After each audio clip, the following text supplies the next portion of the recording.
How does he get out of this mess that he protects himself from social media? How do you protect yourself from social media? Remove yourself from all forms of social media, except for that which is absolutely necessary for you. Because you all know how tempting it is just to open the phone and just spend hours and hours and hours looking at nonsense. Going from one page to another page to another page, just looking at what's happening in this place, this footballer, that gamer, that singer, that actor, this member of the royal family, that member of the royal family, this president. That's how hours and hours of your life can just be spent like that. And the younger you are, the greater the propensity to be glued to these devices. Such that a person, he begins looking at it, and when he looks away, 2 or 3 hours have passed. 2 or 3 hours of his life have passed, and he has not benefited. Just like that narration of Aisha radiallahu anha, like a woman married, like a woman whose husband is like an emaciated camel at the top of a mountain. Hard to climb up and not worth the bother in the end anyway. So we say that these devices that you have with you,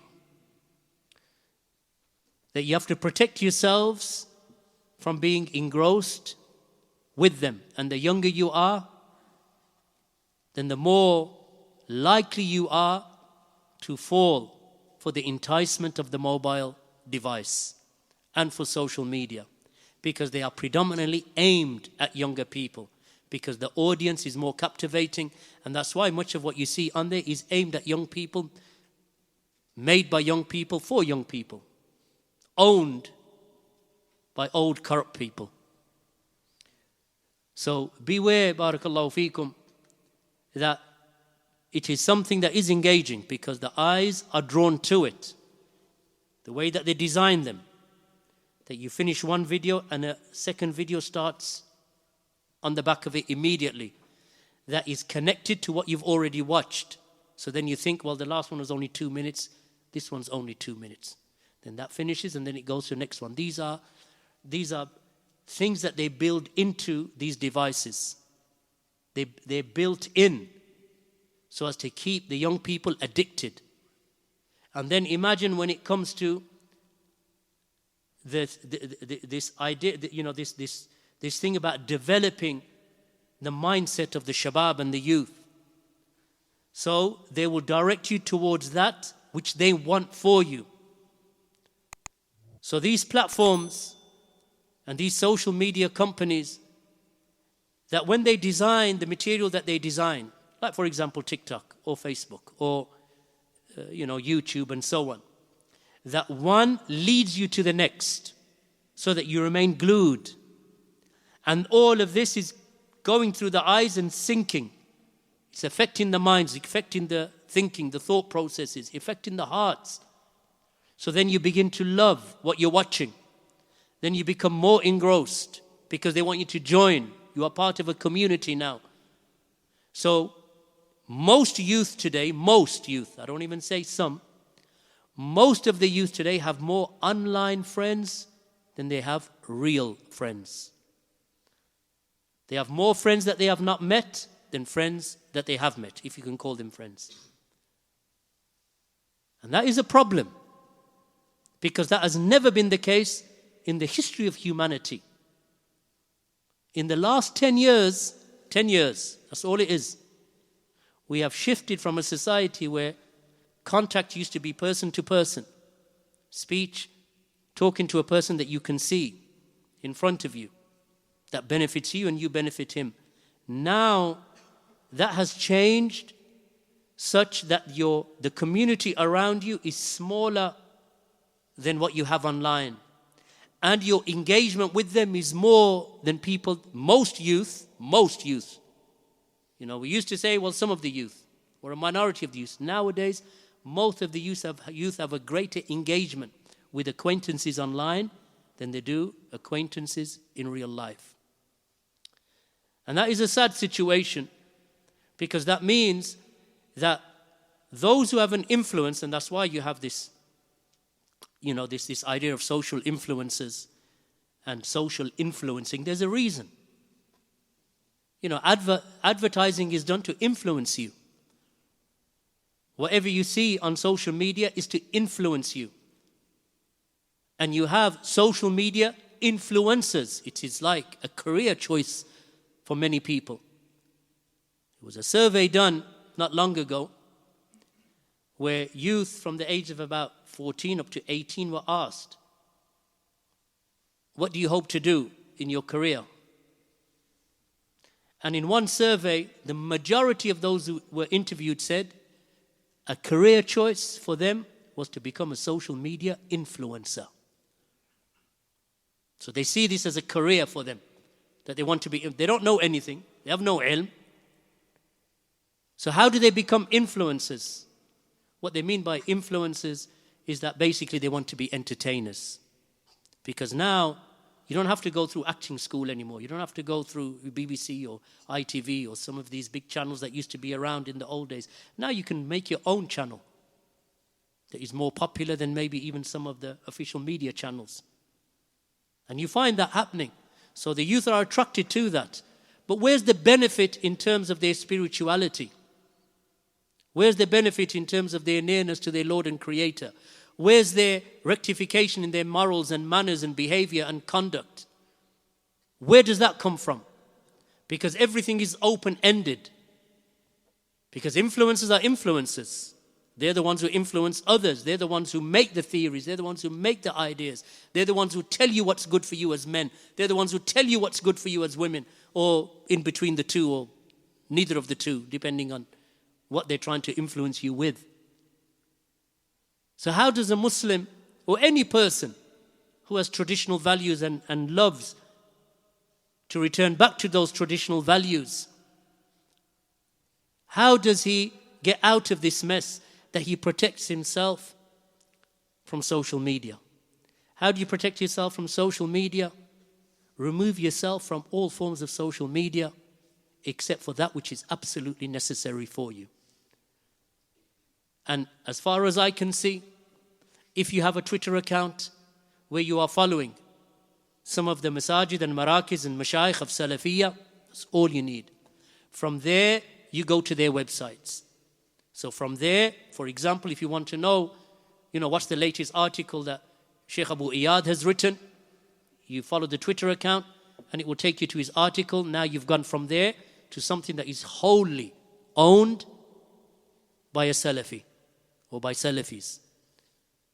You following, for example, Salafi publications on Twitter, Salafi pubs, and an audio is released. The link will take you straight to a website that is wholly owned and controlled by Salafi publications. Same with Germantown, same with, Troyd and other organizations. As for having a TikTok account, delete it. Delete the app. Delete the app, apart from the fact that it is very, very sinister. The application itself, the software itself is extremely sinister in its desire and what they wish to achieve in terms of programming the people to behave a certain way, to act a certain way, in short bursts, catch your view, 30 seconds, 1 minute, and you've been captured. You think that you're being entertained, but actually they're drawing you into something. Delete TikTok from your phones, apart from the fact that, there's this issue of spying and interference and, encroaching upon your devices itself, which is a point in itself. And likewise, there is no need, in reality, to be honest, if I was going to be brutally honest, there's no need for YouTube. There's no need for it. Okay, if you've broken your radiator at home and you want to figure out how to fix it without paying a plumber £200, yeah, you can go to a YouTube video where a plumber shows you how to fix a radiator. I understand that. But YouTube as entertainment is a waste of time. YouTube for knowledge, to be frank, is more harm than good. Why? Because Sheikh Rabi has a website. Sheikh Ibn Uthaymeen has a website. Sheikh Al-Fawzan has a website. Sheikh Bin Baz has a website. Abu Iyad has a website. Abu Hakim has a website. Abu Khadeejah has a website. Salafi publications have their websites. Germantown has their website. Troyd has their website. Whatever you need in terms of beneficial knowledge is there. Mashayikh have websites. So my nasiha to the brothers is actually, unless there is some practical reason why you need YouTube, you don't need to go to YouTube. You definitely don't need things like Netflix and BBC and all of those channels. You don't need any of that. I actually don't believe that you even need, frankly, you don't need Twitter. But, I can see that there is some benefit in having it, in the sense that some of the du'at, that is their only outlet to tell you when the next lecture or the next dars or the next audio is going to be released. So I understand, or the next book is going to be released. So I can see the benefit in that, as long as you are only following the mashayikh, the scholars, and the marakis of Salafi and the masajid of Salafi. I can see the benefit in that. But when you go to YouTube and you listen to a clip, even if it's a clip of a sheikh, as soon as the clip finishes, 4 thumbnails appear in that screen. And they're drawing you in.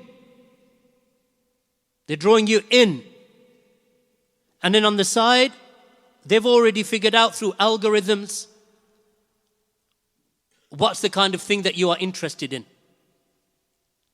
And that's only there because they know you're interested in it, because they've gathered your history.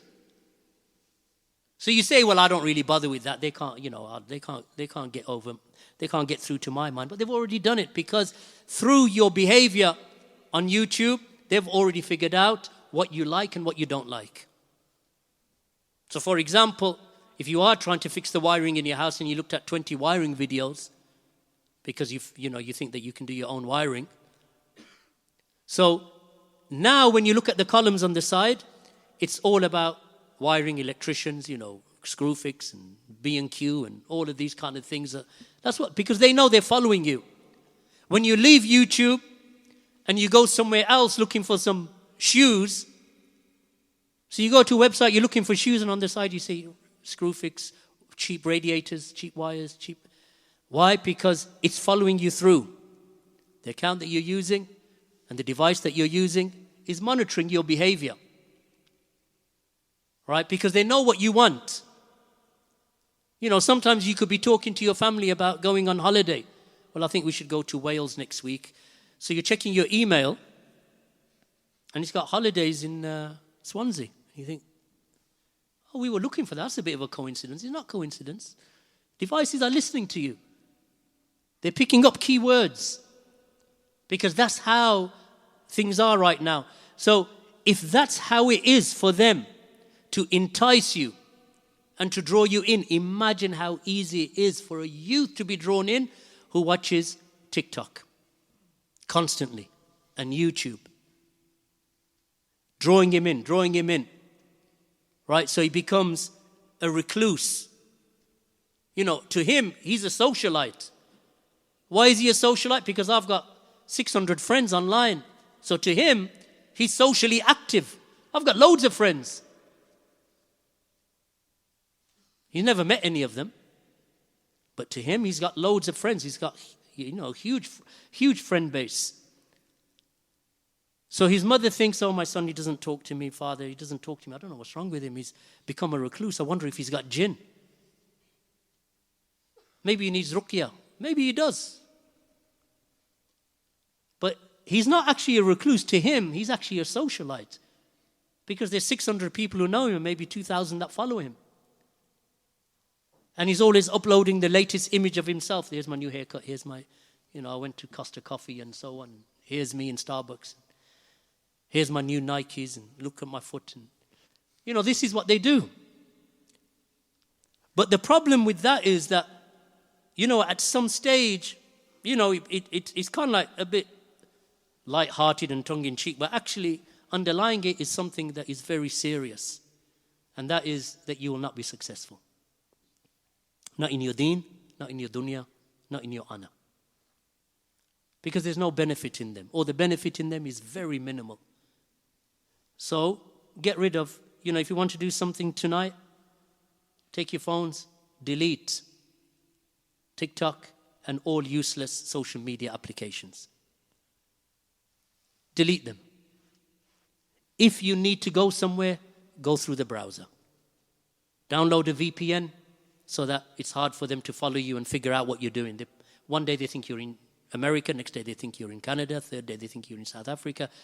So they don't know. VPN just hides your location. Get a VPN on your phones, so it's harder for them to figure out your movements and your track, to track you and where you're coming from, and keep changing.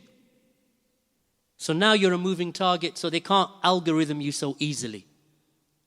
So they can't pull you in and try to tempt you with things that you've already followed, because they know, they begin to figure out your weaknesses. And that's why a person who's watching, half-naked women or naked women on his internet, everywhere he's going, he's seeing naked women.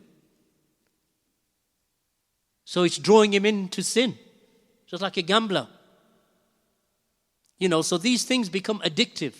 And it's not just the issue, not just the media platform that is addictive, it's everything peripheral that comes with it that becomes part of the whole system that pulls you in.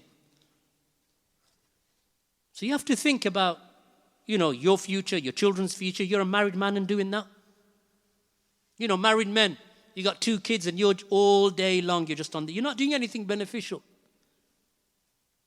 You're just all day long, okay, what's Harry up to today? What's Meghan up to today? And what's this one up to? Oh, Charles is, okay, yeah, really?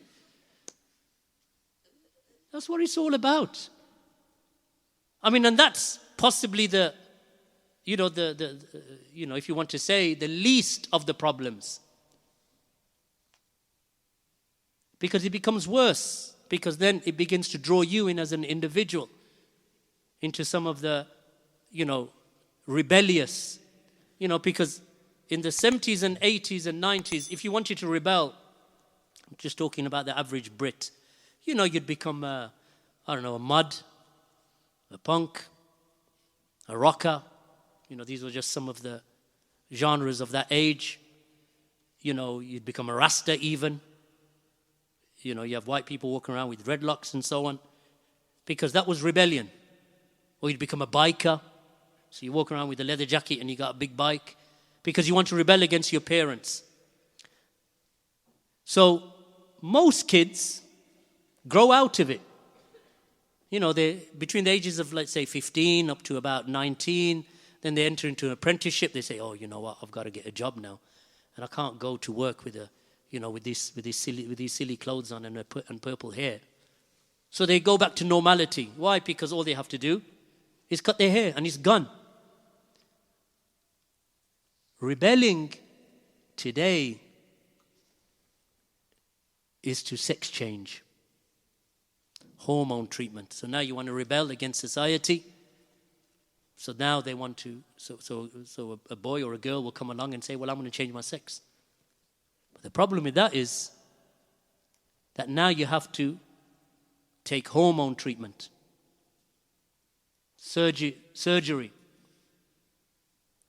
And now that becomes irreversible. By the time she's 17 or 18, she has her breasts removed. Or the man has his genitals removed. So it's not like in the 70s he just takes off the leather jacket and puts on a normal coat and goes to work. What's she going to do? What's he going to do? Because rebelliousness now has become extremely, it's become extremely sinister. And it's become something that is, out of the ballpark. It's something that has never been done before in history, where you physically and mentally and hormonally change your whole body. And all of this is rooted in the spread of this type of misinformation and these, toxic ideologies through social media.